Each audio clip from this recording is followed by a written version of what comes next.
ওই বদমাস ওই 2 পয়সার জামাই এখন চুরি করাও শুরু করেছে। স্বামী স্ত্রী মিলে অগ্রাওয়াল পরিবারের নাক কেটেছ।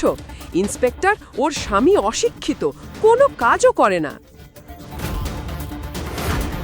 তাহলে বেকার অশিক্ষিত একজন মানুষের কাছে 50 কোটির গাড়ি এলো কোথা থেকে?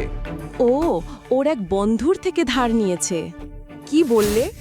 কোন বন্ধুর কাছে 50 কোটির গাড়ি থাকে? আর থাকলেও কে এত দামি গাড়ি ওকে ধার দেবে? আমাকে নাম বলো। কোন ধনী লোক এত দয়াবান যে 50 কোটির গাড়ি এমন একজন অপদার্থকে ধার দিল?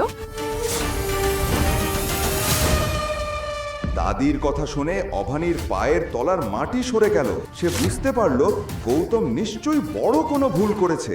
আজকের আগে কখনো অভানি এত অপমানিত বোধ করেনি। তার বন্ধুর নাম আমি জানি না। তাহলে যাও, তোমার স্বামীকে ডেকে আনো। যাও, খুঁজে বের করে নিয়ে এসো ওকে।